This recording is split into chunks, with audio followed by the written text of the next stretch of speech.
سلام، من مهسا هستم. توی ویدیو قبلی تو چنلم در رابطه با اسکچ بوک توضیح دادم که کلا چه محیطی و باهاش چه کارهایی میتونین انجام بدین. یکم دستمون رو گرم کردیم درباره اینکه کلا چجوری میتونین باهاش کار کنین. ولی از الان به بعد میخوام یکم برم تو حوزه فشن و مد و لباسش. اینکه خب من خودم تخصصم طراحی لباسه و از این نرم افزار برای طراحی لباس استفاده میکنم و خب میخوام مباحث طراحی لباس رو داخلش کار کنم و آموزش بدم.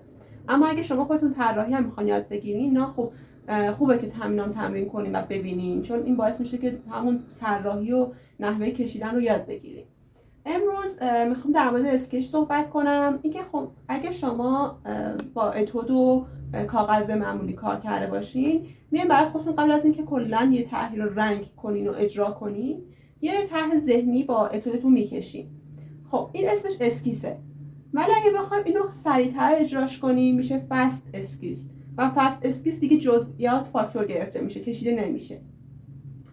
این هم افزار خیلی خوبه که بتونین، چون قلمای زیادی داره و سایزش رو میتونین تغییر بدین، یعنی سرعت رو خیلی زیاد میکنه برای فست اسکیس.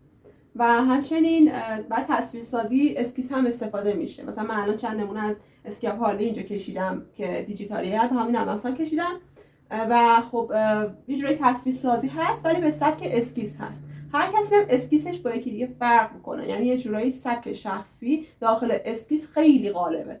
اینکه شما نحوه خط کشیتون میده، مثلا اینکه میخواین یه جا رو خیلی پررنگ بکشین، با چه متریال استفاده بکنین، این هم خلاقیت داره. چون خیلی توی واقعیت کلاژ اصلا از کجا شروع شد و انجام شد.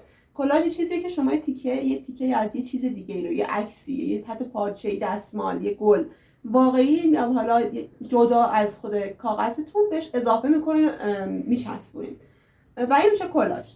و خب توی اسکیس خیلی کاربرد داره. اینجا ما در حد پترن و اینکه میتونیم میشه فلت و تخت بذاریم روش اسکیس میشه. برای همین یه ذره میگم بعضی وقتا جذابیت اسکیس های دستی خیلی بیشتره، چون یه جورایی دستمون ممکنه بازتر باشه توی متریال های این شکلی که شما زنده بتونید روش انجام بدید و اد کنین و برجسته بشه.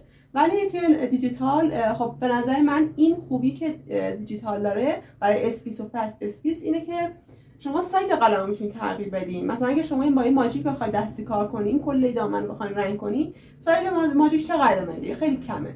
ولی اگه بخواید با این اپ کار کنین، شما میتونید سایزش رو خیلی بزرگ کنین، اصلا یه سطل رنگ بشه برای خودش.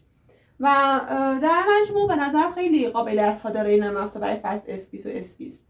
الان امروز من میخوام به شما فست اسکیس رو یاد بدم. از در مجموع ما الان به این دلیل فست اسکیس کار میکنیم که خود اسکیس و یه اتود تمیز بخوایم بزنیم، لازمه از قبل مانکن کشی رو کار کرده باشیم، نشست لباس رو کامل کار کرده باشیم و جزئیات لباس رو بلد باشیم، اینکه چین رو چطوری بکشیم و اینها به صورت دقیق و خیلی ظریف. اما فست اسکیس به این صورته که شما لازم نیست که خیلی جزئی بلد باشین و اصلا کلا مانکن کشی بلد نیستین، اشکال نداره. همین خطی یه چیزی بکشید و اون چیزی که تو ذهنتون هست رو سریع توی کمتر از یک دقیقه بتونید پیاده کنید. الان صفحه اسکچ بوکم بازه و قلمم هم دستمه. الان حالت در اصل تبلتی داره سرفیس من و برای همین اسکچ بوکم حالت تبلتی گرفته. ولی خب شما رو گوشی رو هر چیزی این ابزارا رو دارید، همه اینا هست، فقط جایگاهاشون فرق میکنه. ترجیحاً تایم لپس رو حتما فعال کنید که سند باشه برای همه کاراتون. خب دیگه میخوایم شروع کنیم اسکیس بزنیم. برای اسکیس شما دستتون بازه، کل قلم اینجا وجود داره. من خودم یا از این استفاده میکنم، این مداد 6B رو من از پیداش کنم، از این کاتگوری پیدا کردم که روی یکیش نگه میدارم، هر کدوم که به نظرم خوبه و اونو میگیرم میارمش بالا که نیاز نیست دیگه، همون 6B رو من آوردمش. از این استفاده میکنم و از این ابزار که یه حالت جوهر برام داره. هر دو تای اینا خوبه. خب من یه بیس رو باهاش طرح میزنم. اگه هم خیلی سختتونه برای بار اول، ما میتونیم یه مانکن آماده رو از اینجا پیدا کنیم، مثلا همین. خب این مانکن آماده رو اینجا میذارم که دیگه خیلی چون مانکن کشی کار نکردیم و از اینجا لایه ها رو فعال میکنم. این لایه رو میارم بالا و شروع میکنم این لایه رو کم رنگش میکنم. از اینجا این کم رنگش میکنم چون قرار است بعدا حذف بشه و میام روی لایه جدیدم و شروع میکنم به طراحی. هر لباسی که شما دوست دارین، حتی میتونین لباستون رو از یه چیز واقعی ببینین و بکشیدش.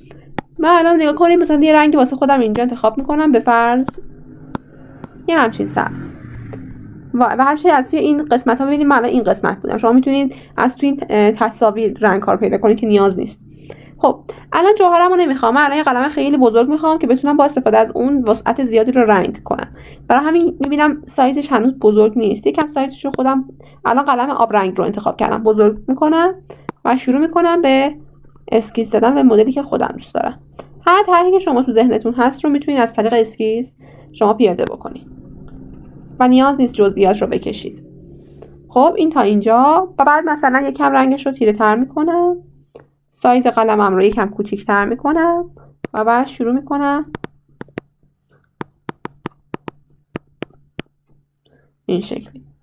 بعد دوباره یکم تیره تر سایز قلم رو کوچیک تر میکنم، یکم هم کیفیت رنگش رو کمتر میکنم که خیلی زیاد برام اثرگذار نباشه.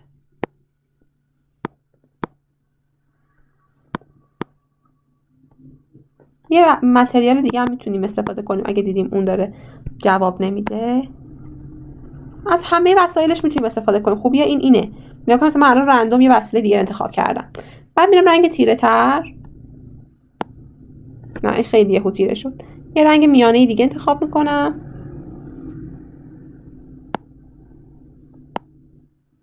شروع میکنم به رنگ کردن.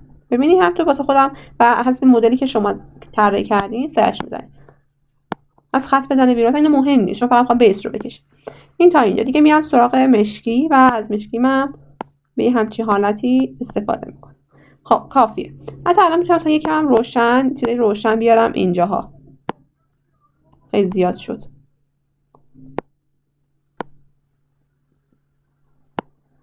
ببینید یکم جذابیت کار رو بیشتر میکنه. خب به این صورت. این تا اینجا مثلا الان من بیس کارم درست شد. حالا اگه خواستید رنگ بدن هم استفاده کنین که رنگ بدن رو هم از اینجا پیدا میکنین. از تو قسمت اورنجش یا حالا قسمت طیف قهوه‌ایش که نه این خیلی بده. همین اورنجش میشه چیزای خوبی پیدا کرد. مثلا این رنگ خوبیه. من از این استفاده میکنم و با همون قلمی که داشتم سعی میکنم همینطوری خیلی بیس ساده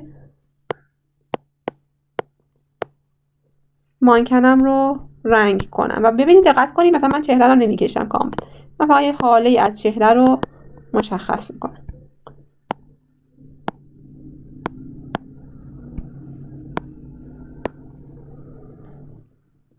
به این صورت کافیه.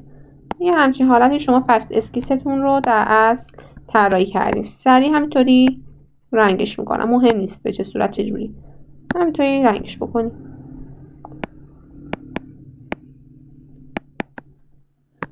کافیه. خب یکم هم حالا مثلا خواستیم جلوه‌ش رو بیشتر کنیم یکم میتونیم تیره ترش بکنیم، مثلا از این استفاده کنیم و از این قلم. این خیلی بده.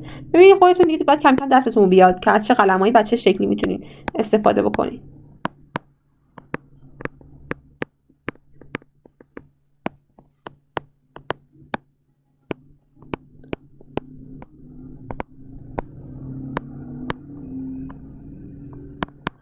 ببینید به این صورت.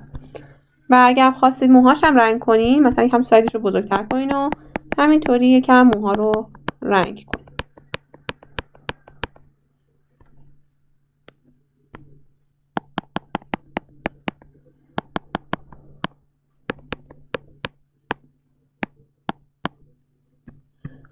به این صورت. خب تموم. الان مثلا من میتونم یکم دوره کیفیت این رو کمش کنم، یکم هم اطراف پاهاش رو مثلا در حد یه دورگیری خیلی ملایم کارتون رو قشنگ تر بکنه. مثلا برای دستاش حتما استفاده میکنم.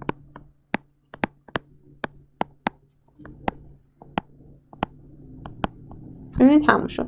من الان مانکن زیریمو حذفش میکنم. وحشت نکنینا، این اصلا اصلش اینه که شما بتونید یه بیس خیلی اسکیس سریع از لباستون اینجا بزنید. این تموم شد. حالا من میتونم برای جلوه کارم الان مشخصه چی میخوام، چه چیزی رو میخوام نشون بدم. ولی برای جلوه کارم میتونم یکم از روان نویس یه چیز تیز استفاده کنم و خطی واضح ترش کنم.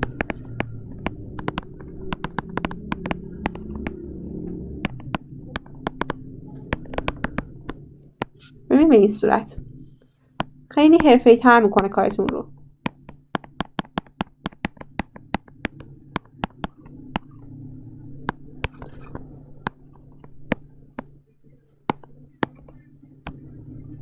ببینید به این صورت لازم نیست خیلی هم دقیق الان مثلا من اطرافش رو مشخص کنم، چون این فسته مثلا نیاز نیست.